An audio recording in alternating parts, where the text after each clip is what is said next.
Hey guys, Zom Fox here. With the UFL officially being named in regards to the US1 XL merger, we're now pretty much done hearing all the massive news stories. Now we're waiting on the lesser stuff, the rules, schedules, and all that. Still things that are very important, don't get me wrong, but not as big deals of what teams stay and the league's name itself.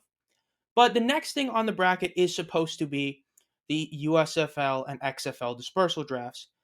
Both have their mini dispersal drafts regarding the teams that didn't make the cut, and those are scheduled for this Friday, January 5th, at least last that we know of. In today's video, I want to give my thoughts on what I want the first round of the USFL dispersal draft to be. Now, if the draft gets pushed back and you guys like this type of video, I'll do one for the XFL as well. So without further ado, let's get right into it. At the time of recording this video, we don't know any official details regarding the dispersal draft yet, but at least in regards to the order, I'm assuming it's going to probably be just like how most drafts work in football, where it's based on records and making the playoffs and all that, meaning that the order will be the Memphis Showboats, followed by the Houston Roughnecks, followed by the Michigan Panthers, and finally the Birmingham Stallions. Now, I'd imagine it might end up being a snake draft, but I'm assuming not. Honestly, we'll see though. But this is only going to be the first round. Now, this isn't my predictions as much as it is me hoping that these players go to these teams. For overall the fit, storyline, anything cool regarding that. So without further ado, who I want the Showboats to take with the first overall pick? I'd want them to pick wide receiver Corey Coleman. Corey Coleman was insane in the Stars, and I do want to see him go to the Showboats. Why? Well, the Showboats this past season had one glaring weakness on their roster, their receiving core. Look, they weren't awful, but the fact is Vinny Papel and Derek Dillon were their two best receivers. And on a lot of teams, they wouldn't be the number one receiver, let's be honest. And in a couple teams, they wouldn't even be the backup or like the second receiver. And it's just overall, it was pretty weak. Papel and Dillon were their two leading receivers, and they finished 14th and 15th in the league in receiving yards. So yeah, they did have two guys that were in the top 15, but they were at the very bottom of the top 15. And overall, in their top five, Papel is gone. He ended up leaving going to the Breakers, which means he is part of the dispersal draft, and Helm is still a UFA. So two of their five best receivers, including tight ends, are gone, at least at the moment. Now, as for Cole Kelly, I think he's a serviceable quarterback, even though his pass rating was pretty low. I think that if you gave him a much better receiving core than what he had, and the fact that you're going to now have John DeFilippo be his head coach, I'd like to see what he could do with a much better receiving core. And that's why I really want to see Corey Coleman here. Corey Coleman was the all-USFL wide receiver, one of them, and the fact is he was by far the best receiver this past season. His stats were insane, over 660 yards, 200 yards after catch, over 13 yards per reception, and 4 TDs. Finished first in receptions, first in yards by over 100, 7th in yards after catch, 7th in yards for reception, tied 5th in receiving TDs. And he was 8th in all-purpose yards and 5th in scrimmage yards. And this is basically just being a receiver. He was incredible this past season. And seeing him on this Showboats team would be really incredible, as it'd be a huge upgrade for the wide receiver one position. And naturally, just like everything else, if you get a really good wide receiver one, you're going to help out your backup receiver a lot, meaning that Derek Dillon, if he remains as the wide receiver two, could also see a huge increase in his production because defenses will key on Corey Coleman, which would be really great for Dillon. That's why I want to see Coleman go to this team. Even though I don't think if they get the first overall pick, they're going to select Coleman, I think that he would be an awesome fit for this team, as it allow us to see what Kelly could actually do at quarterback. But we'll see. Now, with the second overall pick, I think the Houston Roughnecks should select Case Cookus, quarterback of formerly the Stars. The Chef is still considered one of the very best spring football quarterbacks, despite the fact that he really wasn't that great this past season. And the reason for that was he was behind a pretty terrible offensive line in the Stars.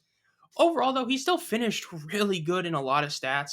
Over 2,000 passing yards, over an 80 passer rating, over 200 yards rushing.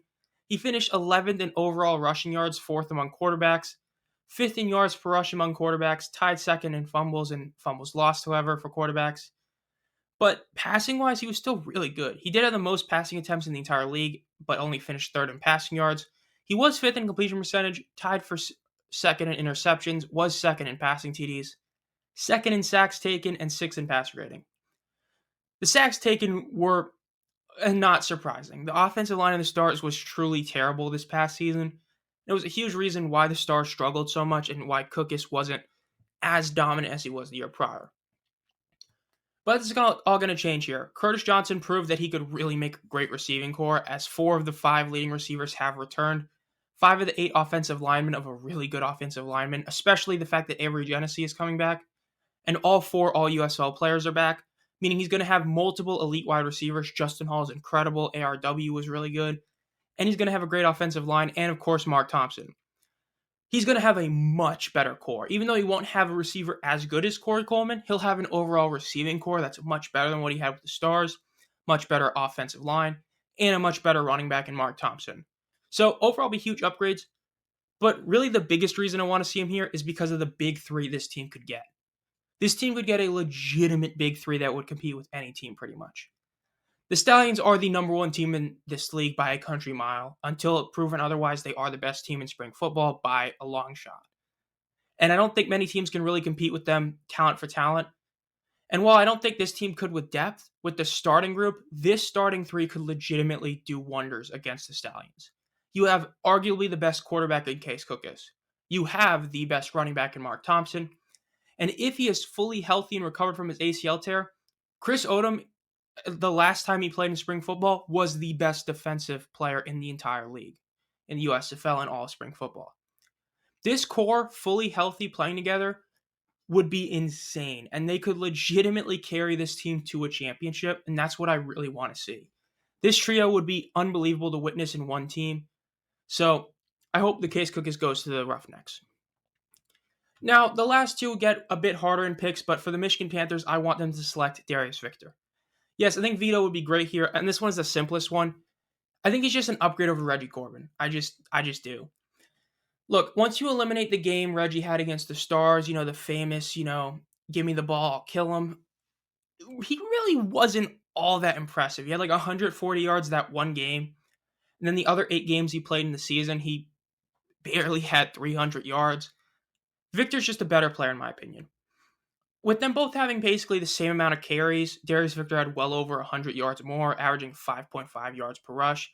And that's with Trey Williams and DeAndre Johnson taking step backs, which in theory should hurt Victor, but in the end, he still played really well.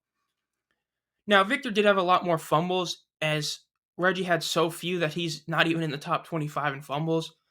But I think overall, Victor is better. Yes, Reggie is able to provide a lot more in the return game than Victor is, but Victor was a much better receiving back than Reggie, and you see that in a lot of the stats. Rushing yards, Darius beats him. Yards per rush, Darius beats him. Rushing touchdowns, Darius beats him. Scrimmage yards, Darius beats him. All-purpose yards and fumbles are what goes to Reggie.